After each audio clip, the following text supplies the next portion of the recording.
Muy, muy buenos días para todos y nuestros oyentes y nuestros colegas. Vamos a debatir hoy sobre el tema de criminología y criminalística con la doctora Alexandra Rodríguez, psicóloga forense, y la doctora Sabrina Asa, que es nuestro apoyo fundamental en toda esta producción de este canal que para ustedes es un canal de entrevistas y de actualización en temas que son de verdadero interés, no solo para los colegas psicólogos y forenses, sino también para el público en general. Bienvenida entonces, doctora Alexandra, doctora Sabrina, doctor Oscar, que nos acompaña como entrevistador para este capítulo. Tiene la palabra, doctor Oscar. Bueno, en este tema de criminología, yo como profesional de la neurología, neurocirugía, eh, encuentro un equivalente en las funciones del cerebro que tiene dos áreas en lo profundo del cerebro, en un área llamada hipotálamo. Hay dos áreas anatómicamente diferentes, una que se llama el área de premio y el otro el área de castigo. O sea, se ha demostrado experimentalmente, colocando electrodos en esas zonas, que los animales de experimentación, cuando reciben un estímulo en el área de castigo, tratan de evitar un segundo estímulo similar. Y cuando reciben un estímulo en el área de premio, ellos mismos se autoestimulan para seguir recibiendo ese estímulo que les provoca placer o que les provoca algún sentimiento, alguna emoción agradable. Y así en el desarrollo de la humanidad, la conducta de las sociedades con aquellos que ofendían las normas era de castigo. O sea, las cárceles eran instituciones para castigo, al mismo tiempo que eran instituciones para aislar a aquellos que dañaban a la sociedad y evitar que sigan haciendo daño. En la Constitución argentina, que es la ley más elevada que tiene el país, solamente está por debajo de los tratados internacionales. La Constitución, en su artículo 17, dice que las cárceles han de ser para rehabilitación y no para castigo. Ese es el espíritu que rige el manejo de las cárceles, que no siempre se cumple, pero es el espíritu que la Constitución dicta y que algunos cuestionan porque dicen cómo puede ser que los delincuentes, los ladrones, los asesinos tengan un mejor pasar que la gente honesta que vive todos los días de su trabajo, que tiene que viajar 2 o 3 horas para llegar a su trabajo, que trabaja 8 o 12 horas por día, que llega a su casa agotada, sin energías para poder disfrutar de la vida, y están peor que los que están presos, que los que están presos están haciendo carreras universitarias dentro de la prisión, reciben un salario y son tratados con más humanidad que el humilde trabajador que está fuera de la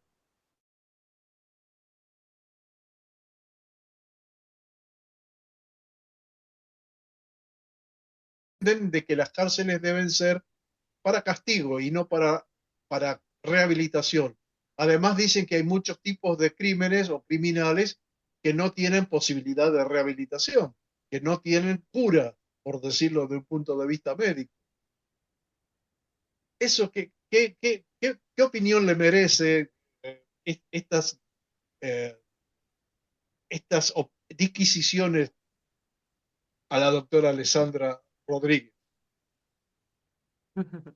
Gracias, doctor Oscar, muy amable. Bueno, primero que todo, buenos días, buenas tardes a todos ustedes, a nuestros oyentes en este maravilloso podcast.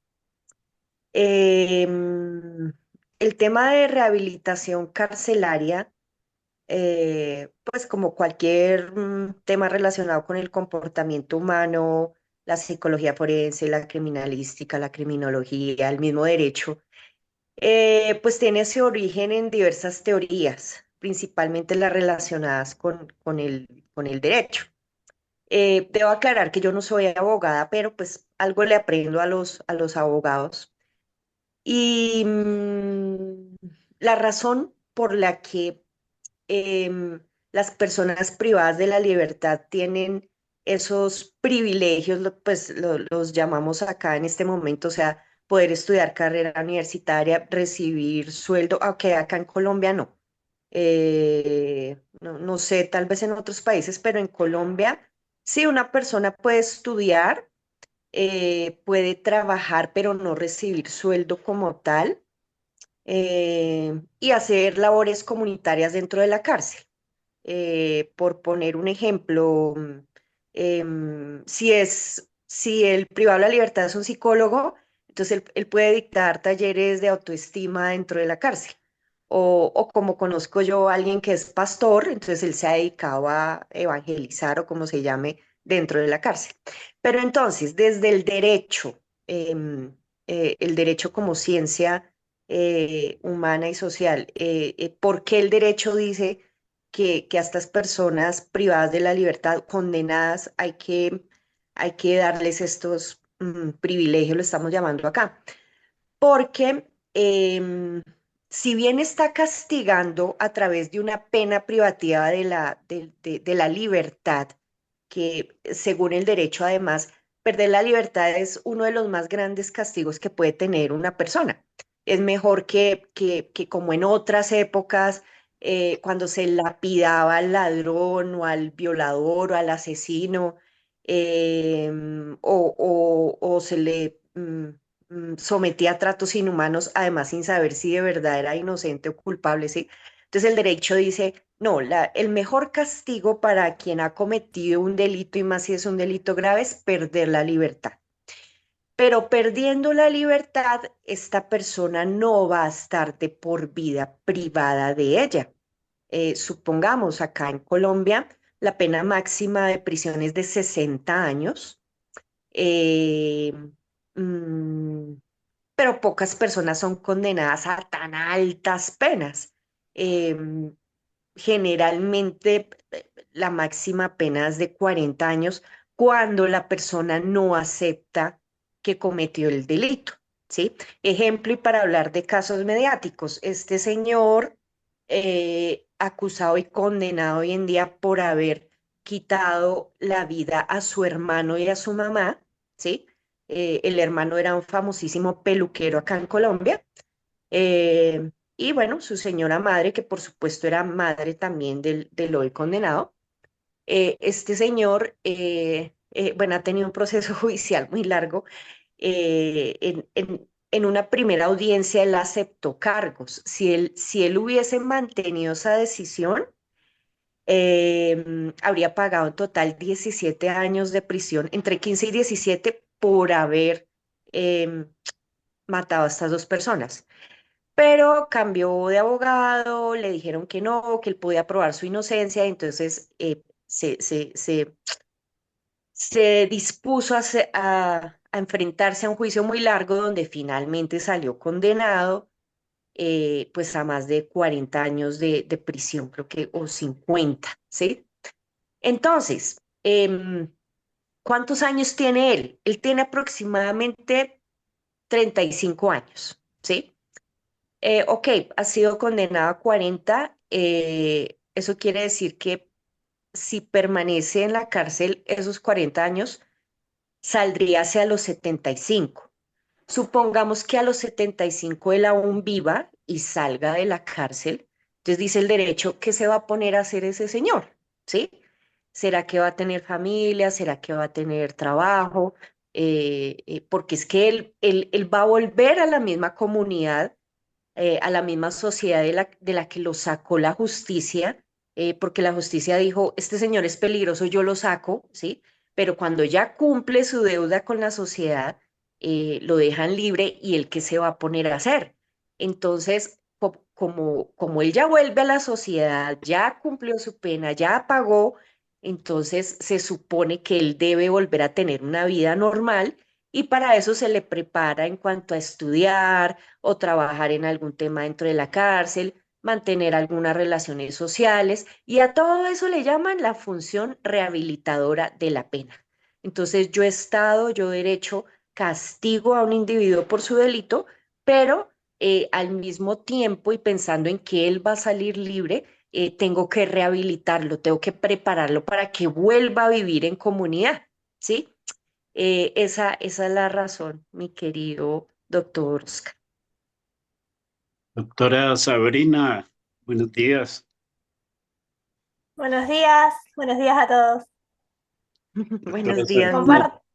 Comparto lo que dice Alexandra en todo esto también.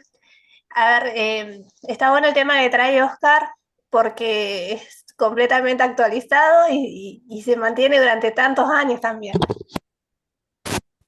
En mi experiencia como perfiladora criminal, puedo llegar a acompañar desde el punto de que sí es un tema bastante complejo, uno tiene que tener también en cuenta la naturaleza del delito, no todos los crímenes son iguales, el ambiente también influye, el delincuente también, cada delincuente tiene un trasfondo único que va también formando su personalidad y creo que esos también son los perfiles que en nuestro trabajo vemos con Alexandra. Y el tema sobre todo de la reincidencia. Hay tipos de delitos que son más reincidentes que otros. Por ejemplo, por supuesto, no es lo mismo un delito que tenga que ver con el hurto, tampoco, y en esta escalada de la violencia va a ser todavía mucho más complejo de abarcar. Lo mismo que un homicidio o los crímenes contra la integridad sexual son por lo general los más comunes de que vuelvan a recaer en el delito y en el crimen nuevamente, ¿no? Entonces la rehabilitación en ese sentido, por todos estos factores sociales que también se van comprometiendo con el delincuente, por más que salga y cumpla su condena y vuelve, como dice Alexandra, vuelve a ese espacio, a esos lugares donde está la vulnerabilidad, entonces eso también va a comprometer que la rehabilitación no tenga un sentido. Después, por lo general, lo volvemos a tener cometiendo el mismo tipo de delito o crimen, sobre todo porque esto también del papel importante que juegan la naturaleza de los delitos violentos, los delitos que implican una falta de empatía, los delitos que implican trastornos de la personalidad que son más difíciles todavía de abarcar. Entonces, todo eso va a implicar a que también veamos que la rehabilitación muchas veces no ayude, ¿sí? Nosotros, por ejemplo, yo en lo que es perfilación criminal, sobre todo me dedico a la perfilación geográfica, siempre voy a tener, por lo general, casos de seriales, sobre todo, y son individuos bastante violentos y con un trastorno de la personalidad antisocial muy arraigado. Entonces, esos tipos de criminales es mucho más difícil de abarcar. En cuanto a la rehabilitación, es lo que vamos viendo que por lo general, igualmente como tienen también un trastorno de personalidad narcisista y demás, saben, y lo primero que vemos en las cárceles son los que se meten en los pabellones de los evangélicos, por ejemplo, o que tratan de terminar alguna carrera, y después también vuelven a incorporarse a la sociedad de esa manera, ¿no? Después van a volver a recaer porque su personalidad en sí, base, no está siendo tratada. Veamos también todos los factores que van a influir en programas que no están siendo bien llevados a cabo, o que por falta de recursos en las cárceles tampoco se abarcan estos temas. Termina siendo un lugar que reciben a los presos nada más, ¿no? Sí, Edgar, está con la mano levantada. Gracias, doctora Sabrina, y con el permiso de Gustavo, me lanzo con una pregunta, si me lo permiten. Eh, cuando uno recorre, pues, cuando uno recorre la historia del derecho, que es la que rige todos estos temas de los crímenes, uno que no está metido a lo profundo del detalle del derecho, uno observa aspectos que a mi juicio, y por favor me corrigen, son muy subjetivos, subjetivos. ¿Quién o quiénes establecen la, la, la característica de que un hecho sea considerado delito o no?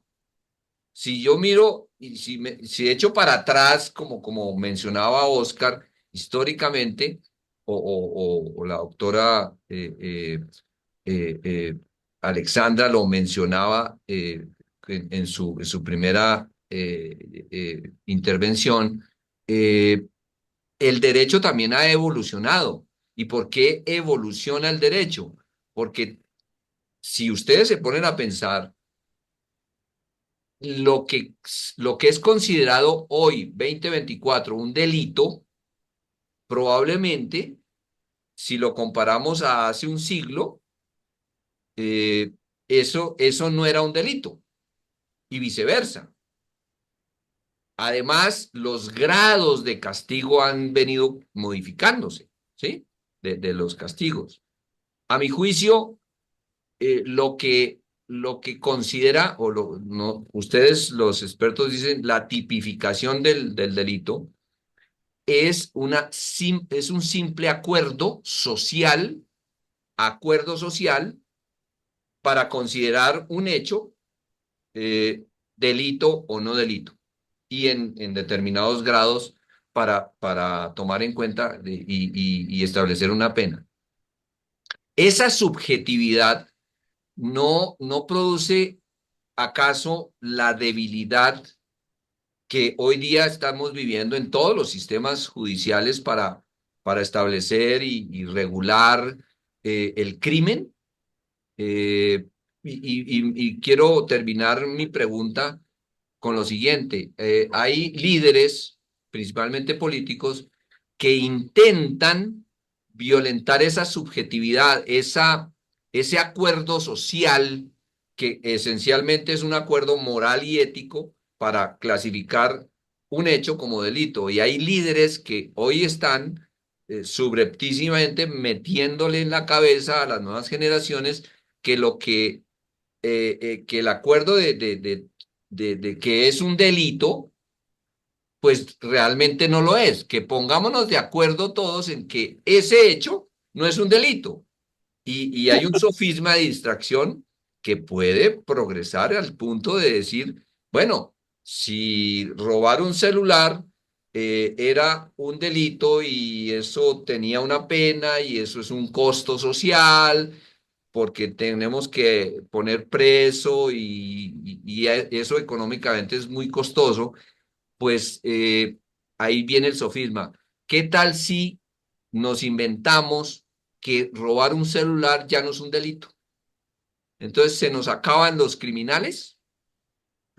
Ese es un sofisma tramposísimo, pero le está pegando a la base del acuerdo social, moral y ético. ¿Qué opina, doctora Alexandra? Wow. Em, Yo también hice así, doctora. ¡Guau! Pero, es, ¿por es que dónde tiene tantas arrancamos? aristas, sí, tal cual, es que tiene tantas aristas. A ver, em, hasta donde yo sé, porque a mí sí me gusta ser reiterativa en que no soy abogada, pero hasta donde yo sé, además porque es que el derecho como tal está cimentado sobre otras ciencias, ¿no? Por ejemplo, filosofía del derecho, historia de no sé qué. Entonces el derecho ha retomado todo eso y de ahí ha llegado a que la mejor conclusión para castigar el comportamiento humano es que fijémonos que el derecho también estudia el comportamiento humano como nosotros, solo que desde otro punto de vista y lo regula y lo castiga, ¿sí? En cambio, nosotros lo mejoramos desde la psicología clínica y desde la psicología forense lo explicamos. Bueno, entonces, el derecho gracias a la evolución que ha tenido, pues ha llegado a la conclusión de que la mejor forma de castigar un comportamiento ilícito, antisocial, es con la pena privativa de la libertad o a veces, ¿no? En ciertos casos, con una multa, ¿sí? O con un trabajo comunitario. Pero bueno, obviamente al hablar de pena, pues estamos hablando de casos graves. Entonces, em, pongamos ejemplos como para poder hablar de lo que ha mencionado el doctor Edgar. Em, para el caso de los delincuentes sexuales, quienes han atacado, obviamente, de forma sexual a menores de edad, se ha propuesto algo que se llama la castración química, o sea, someter al condenado por acceso carnal violento con menor de edad, someterlo a un procedimiento médico, quirúrgico, etcétera, por medio del cual no pueda volver a tener, y estoy hablando de condenados varones, ¿no? No pueda volver a tener una erección. Em, Entonces, ¿quién es el encargado de proponer esa idea, de propagarla, de planteársela a la sociedad? Pues generalmente un político.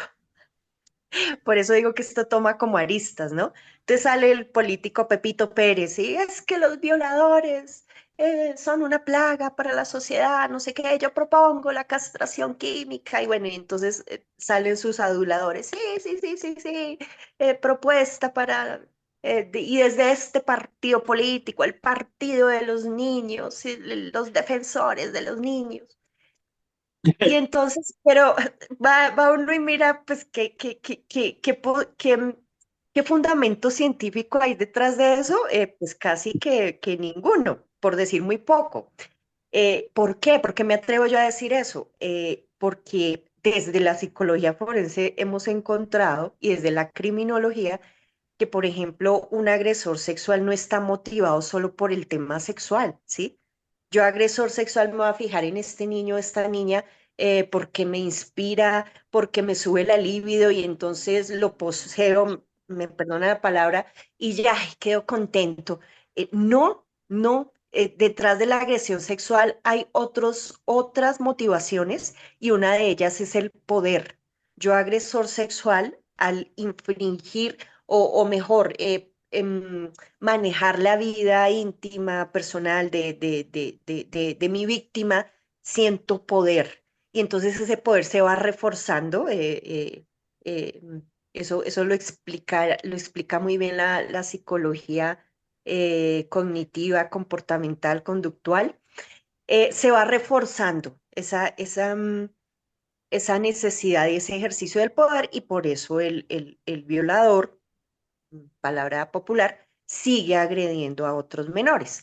Entonces, eso no lo sabe un político, eso no lo sabe un legislador, él solo sabe que quiere votos y todo lo que tenga que ver con los niños, pues genera votos. Además, si el poder es lo que motiva a un agresor sexual a cometer este tipo de conductas, que pues ya dije hay otras motivaciones, pero si esa es una, pues de nada sirve que no pueda tener una erección sexual o no, porque simplemente va a utilizar otra parte de su cuerpo, ¿sí? Los dedos, la lengua, porque debo aclarar para quienes no lo sepan, en nuestra legislación colombiana, nada más con que un menor de edad diga, fulanito me metió la lengua en tal parte del cuerpo, eso ya se considera un acceso carnal, ¿sí?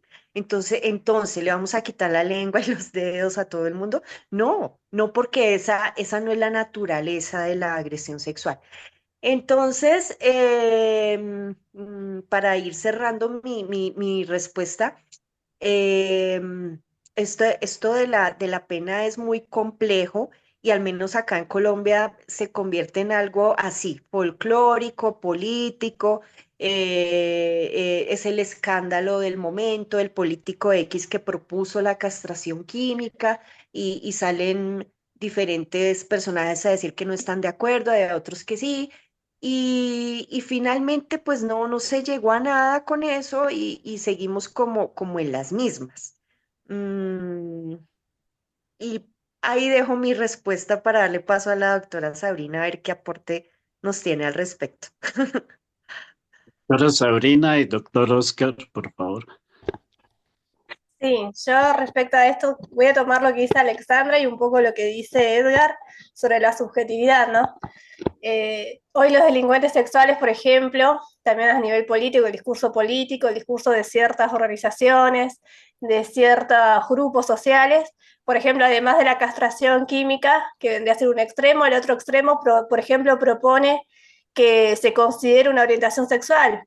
Hay tesis incluso aprobadas en universidades de acá de Latinoamérica que rondan este dicho, esto que nuevo que se quiere tratar de inculcar en la sociedad, mismo de la subjetividad, o sea, algo que es considerado un delito, dejarlo de considerarlo.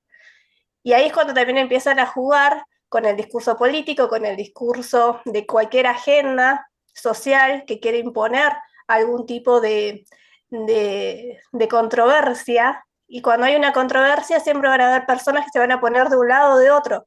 Ahí es donde lo que habla Edgar de la subjetividad y esto que puede generar una debilidad en el sistema de justicia.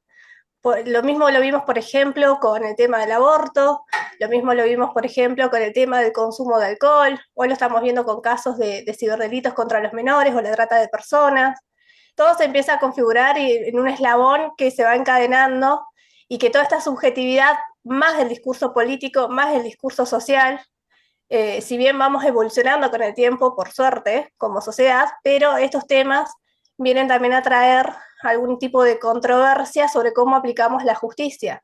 De ahí, por ejemplo, todo el revuelo que hay ahora con la Agenda 2030, donde hay personas que van a estar a favor y personas que van a estar en contra. ¿Hasta qué punto también el sistema se puede meter en la individualidad, en la libertad individual de cada persona o no? Entonces también referente a eso de la subjetividad y lo que es el perfil del violador hoy o del violador que consume todo lo que tiene que ver con los niños, viene también a incorporarse al debate de si aceptamos una tesis, nosotros que somos la mayoría, creo que yo, conferencistas o profesores, ¿qué hacemos cuando un alumno, por ejemplo, nos trae una tesis que habla sobre esto, sobre considerar el consumo, la pedofilia o la pederastía como una orientación sexual? Lo hemos visto también y creo que también hemos tenido algún tipo de controversia cuando recibimos alguna tesis o trabajo final, o yo digo tesis, trabajo final como jurados, ¿no? Porque es una persona que se va a recibir de eso. Por ejemplo, esta tesis que fue en Chile, si no me equivoco, en una universidad chilena, que proponía que la pedofilia era una orientación sexual, fue una tesis aprobada.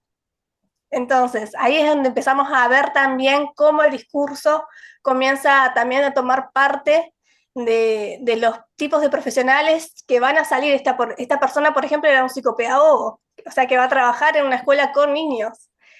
Eh, y eso también tiene que ver con toda esta aplicación de las debilidades del sistema, no solo judicial, sino también institucional. Lo vemos en las universidades y son los tipos de profesionales que también están saliendo con este tipo de ideas, ¿no? Ok, Wow. gracias, Doctora doctor. Sabrina.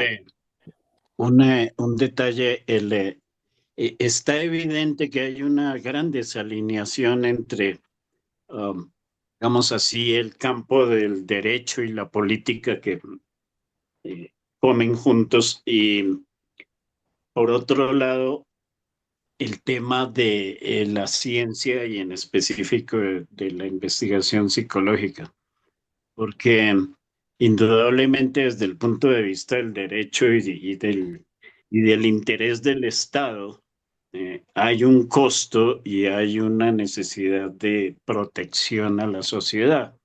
Y desde el punto de vista de la psicología clínica y la salud mental, pues hay la consideración de una serie de factores que el doctor Oscar comenzó fundamentando en el funcionamiento de nuestro cerebro.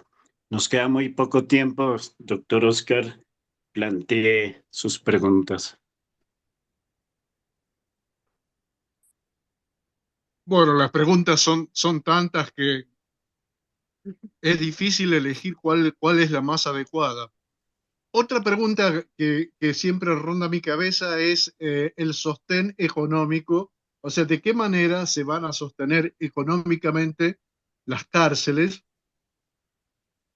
puesto que si lo tiene que sostener la sociedad que ha tomado una medida contra los presos y va a tener que sostener su techo y su comida y su educación, o si deberían pagársela los mismos presos. Yo creo que si los presos están en la cárcel porque han cometido un delito, deberían ganarse su sustento con su trabajo y no que la sociedad que ha sido víctima de sus malhaceres tenga que sostenerlos y pagarles la comida, el techo y hasta la educación universitaria.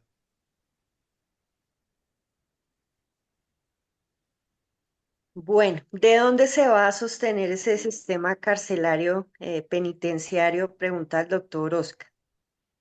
Em, pues se sostiene o se sostendrá de acuerdo a decisiones políticas. Perdón, pero Sí, siempre llegamos al mismo punto. Ejemplo, es lo mismo. hagamos un Con paralelo nuestros rápidamente. impuestos. Hagamos un paralelo rápidamente. Sí, Colombia y El Salvador. sí. En Colombia se designa anualmente un presupuesto para cada rubro, salud, educación, no sé qué, no sé qué, y ahí está el sistema penitenciario. Bueno, mientras tengamos un gobierno y un parlamento, congreso, que sea demasiado, demasiado proclive a proteger los derechos de las personas privadas de la libertad, pues fácil, ese sistema se va a financiar con o de las arcas del Estado y pues cómo se llenan las arcas del Estado de los impuestos que pagamos los ciudadanos e incluso los que somos víctimas de ciertos delincuentes, como por ejemplo del hurto, ¿sí? Entonces, fuera de que nos robaron, ya sea algo muy pequeño o nos desocuparon la cuenta, yo no sé cuántos millones, pues fuera de eso tenemos que mantener el sistema. Es totalmente absurdo, ¿sí? Miremos el otro lado de este paralelo, El Salvador.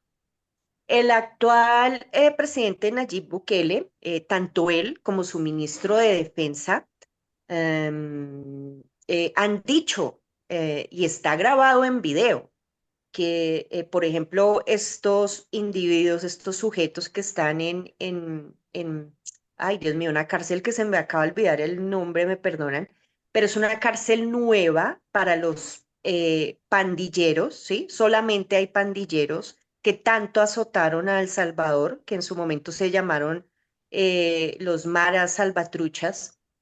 Esos sujetos, ellos, por ejemplo, hasta donde yo sé, aún no trabajan, pero la idea sí es que trabajen. Y mientras tanto, pues ellos no tienen comodidades, ellos no tienen colchones, permanecen con muy poca ropa, prácticamente un, un short, obviamente ropa interior y un short. Bueno, parece ser que pues hay facilidades en el clima para que estén así. Y la comida es absolutamente sencilla. Y de hecho creo que todos los días les dan frijol. Y, y de hecho salió algún defensor de los derechos humanos de estas personas a protestar porque todos los días se les daba un menú. Y el mismo ministro o un alto delegatario del gobierno dijo, palabras más, palabras menos, sí, esa es la comida de ellos porque es que este gobierno le tiene que dar comida a más personas. Entonces, le damos prioridad a los ancianos. Si dándole comida a los ancianos queda, entonces miramos los niños. Si al alimentar a los niños aún queda comida, miramos la gente que no tiene hogar, los que no tienen casa, los que andan por la calle. Al darles comida a ellos, si sobra, entonces ahí sí miramos la de los delincuentes condenados. Entonces, fijémonos la diferencia de los gobiernos, la diferencia a nivel político, cómo incide en lo carcelario. Mientras en Colombia tenemos que pagar porque pobrecitos ellos no tienen cómo sustentarse, cómo mantenerse. En El Salvador dicen no, ellos violentaron los derechos de unas personas hace muchos años, nosotros no tenemos por qué darles más derechos que el que ya tienen a la vida y a la seguridad, que nadie más los torture o los mate, pero pues ya darles derechos a tener un menú pues tipo buffet, pues tampoco, ¿sí? Depende como siempre de gobiernos y de políticas de Estado. Gracias, doctora Alexandra. Bueno, nuestro tiempo se ha terminado. Muchas gracias, doctora Sabrina, doctora Alexandra. Excelentes sus intervenciones, quedamos muy empapados. Gracias.